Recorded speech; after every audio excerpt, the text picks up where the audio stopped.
आवत देख शक्ति अति घोरा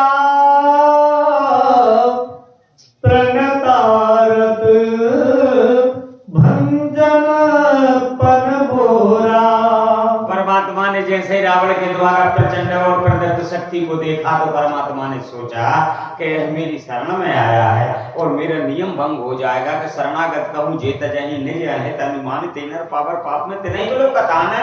फिर आज की तारीख से कोई जीव मेरी शरण में नहीं आया है, कहा है शरण गए मरण नहीं हो। विभीषण जब शरण में आ गया और इसका मरण हो गया तो मेरे प्रण का क्या होगा। इसलिए परमात्मा ने सोचा क्या किया, परंतारत भंजन पन मोरा, मेरा प्रण समाप्त हो जाएगा। तो राम जी क्या कहते हैं, तुरंत विभीषण पाछे मेरा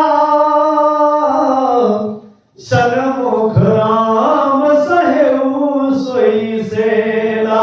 विभीषण की भुजा पकड़ करके सज्जनों पीछे की ओर कर दिया और भगवान ने अपने वक्ष स्थल पर उस शक्ति को झेला जिसको सेला कहते हैं। सन्मुख राम सहेऊ सोई सेना, उसका कोई काट नहीं है। रामचरितमानस में त्रिशूल, रामचरितमानस में वज्र है, परग है, पाखान है और शूल है, कृपाण है और छत्र है, ढाल है, तलवार है, पिनाक है, कुंजर है, मणि है, मुक्ता है, कंचन है, काल है, दंड है। लेकिन सेना 21 शस्त्रों में केवल एक ही है, वो रावण के पास था। ये प्रचंड शक्ति को सेना ने कहा जिला दी, इसका कोई काट नहीं था। तो भगवान ने अपने सन्मुख उस सेले को सज्जनों समा दिया। फिर लागी शक्ति मूर्छा कछु भई प्रभु कृत खेल सुनन बिकलई। अखिल ब्रह्मांड के स्वामी जिनके एक नाम से करोड़ ब्रह्मांड उत्पन्न होते हैं, जग कारण कारण भव भंजन धर्मी भार, तीनों में अखिल भुवन पति लीन मन अवतार, काल करोड़ करोड़ वर्म काल जिसके एक रोम है और उत्पन्न होते आज ऐसे परमात्मा को, और जब मूर्छा ला सकता है वो सेला, तो विभीषण की क्या दशा होती। सज्जनों को छाकर समाप्त हो जाता। लागी शक्ति मूर्छा का चुगई, परमात्मा के लिए मूर्छा हो गई।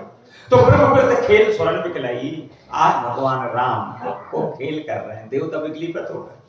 यहाँ भगवान राम को तय कर रहे हैं, अरे उनको कोई मूर्छित कर सकता है। ब्रह्मांड में ऐसे कोई शस्त्र ही नहीं, तो देवता तो भयभीत होगा। तो लो भाई काम हाँ, अब जब रक्षा की मरकत तो अमेरिका में, इस प्रकार देवता दुखी होने लगे। फिर देख विभीषण प्रभु श्रम पायो गही कर गदा क्रोध होई धायो। आज परमात्मा को मूर्छित देखकर विभीषण को बढ़ा दो। जो विभीषण कभी नेत्र उठा करके रावण से बात नहीं कर सकता, आज परमात्मा को मूर्छित देख करके और गदा उठा करके और गही कर गदा क्रुद्ध हो जाए, हाथ में गदा लेकर के अरे दोस्त ऐसा ललकार करके विभीषण जब दौड़ा रावण की ओर में, रे कुभाग सठ मान कुबोधे ते सुर नर मुनि नाग विरोधे। रे रामचरितमानस में रे शब्द गारी है, जैसे जटायु ने रावण से कहा रे रे दुष्ट ठाड़ के होई निर्भय चले समानत रे कभी तोप बोली संभारी। अंग्रेजी को रावण ने रे शब्द कहा और यहाँ पर परशुराम जी ने लक्ष्मण जी से कहा रे ने प्रबाल काल बल बोला तो सवार और धनी संतर रागर विदर सकल संसार।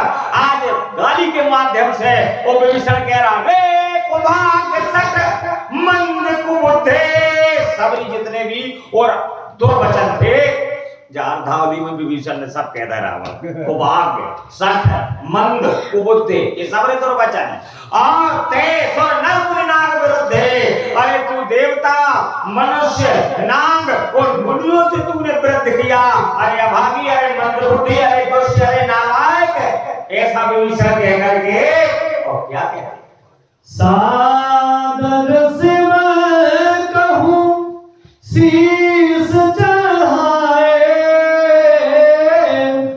एक एक के कोट न पाए। तूने बड़े सम्मान के साथ देवाधिदेव महादेव कलेंगर शशांक शेखर भूतनाथ भोलेनाथ को और अर्पण करके अपने शीशों को पुष्पों की तरह समर्पण किया सादर सिर को शीश चढ़ाए और उसके कारण ये के कट रहे हैं पलक रहे हैं एक एक के कोटन पाए एक एक शीश के तूने करोड़ों शीश और उनके आशीर्वाद से और तुझे मिले और तूने पाए फिर तेहि कारण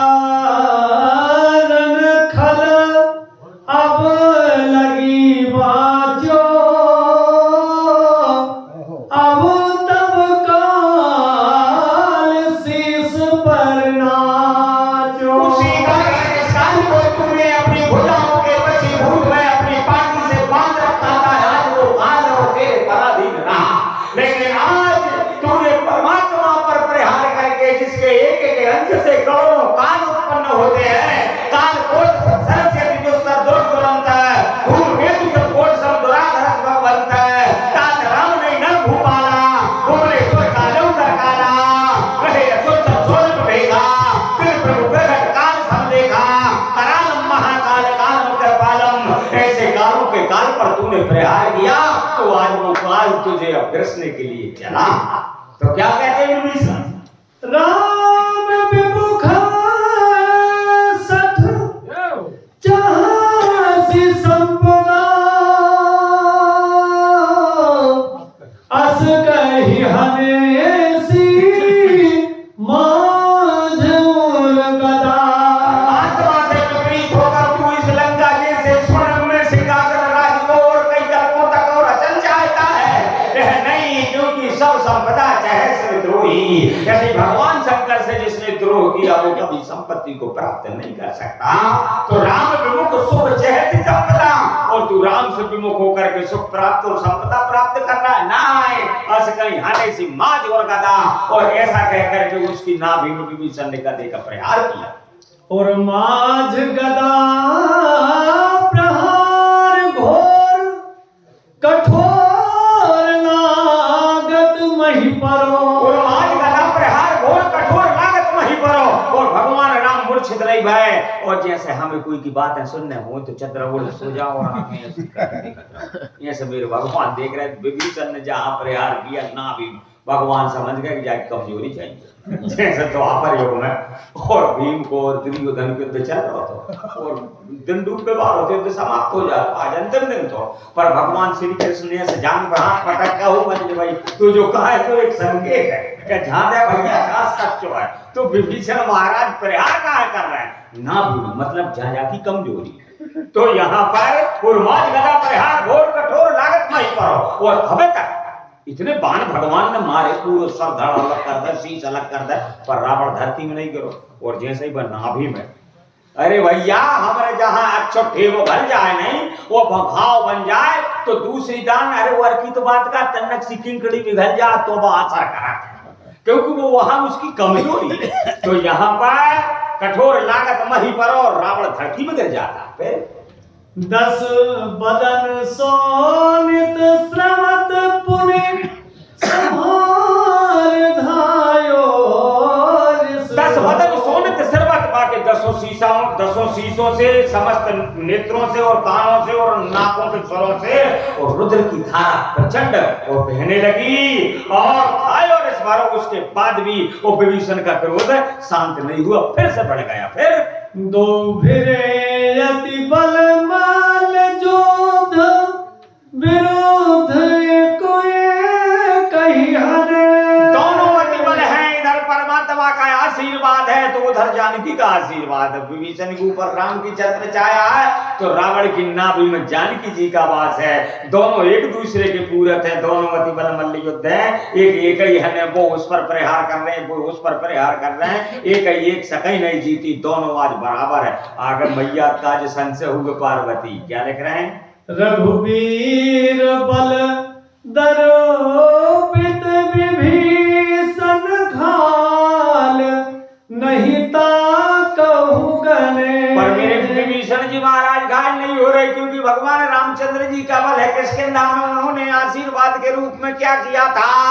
कमेली कंठ सुमन के माला अपनी पटवावल दे अबसाला। वो भगवान ने और माला डाल दी और भगवान ने थोड़ो सा बल दे रहा हो तो रघुवीर बल दर्द विभीषण घायल नहीं ताका होगा ने भगवान के बल से वो विभीषण सचमुच घायल नहीं हो रहे। मैया पार्वती शंकर जी से कह रही भोलेनाथ जो का होगा कर जोरे सो जैसे विनीता प्रकट विलोका सकल सविता। 33 कोट के देवता हाथ जोड़ करके और रावण के सन्मुख नेत्र नहीं मिलाते थे।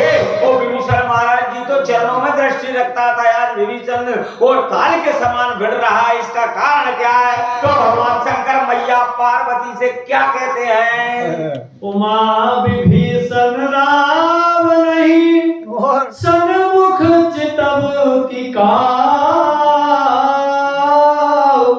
सो अब भिरत काल जो श्री रघुवीर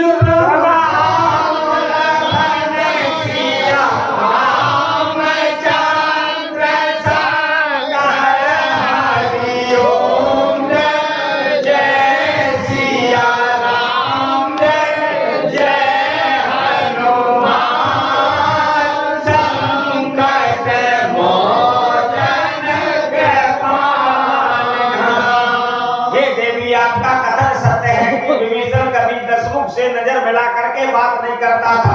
उमा विभीषण राम ने सन्मुख चितव की कहा। फिर अब क्या हुआ? कैसो अब भरत काल जो अब काल के समान और रावण से भिड़ रहे हैं तो इसमें विभीषण का कुछ नहीं और श्री रघुवीर प्रभाव भगवान श्री रामचंद्र जी का प्रभाव है और वह प्रभाव से आज विभीषण काल के समान युद्ध कर रहा है। यह संसार में परमात्मा ही का प्रभाव है, पूरे ब्रह्मांड में परमात्मा ही की सत्ता है और आप और हम बैठे हैं ये परमात्मा के प्रभाव से ही तो बैठे हैं सज्जनों। तो ऐसा परमात्मा का प्रभाव आप और हम पर सब पर बना रहे। इन शब्दों के साथ आपके ग्राम का और आपका मंगल करते हुए पानी रूपी पुष्पांजलि ठाकुर जी के चरणों में समर्पित करते हुए और आरती उसके बाद विश्राम सभी यथा स्थान खड़े होकर के श्री रामचंद्र जी की और रामायण मैया की निरंजनी आरती करें। उसके बाद विश्राम और अपने अपने और सज्जनों आश्रमों के लिए प्रस्थान करेंगे। बोलिए रामचंद्र भगवान की जय, उमापति महादेव जी की, पवन सुत हनुमान जी की, नर्मदा मैया की जय। हर हर नर्मदे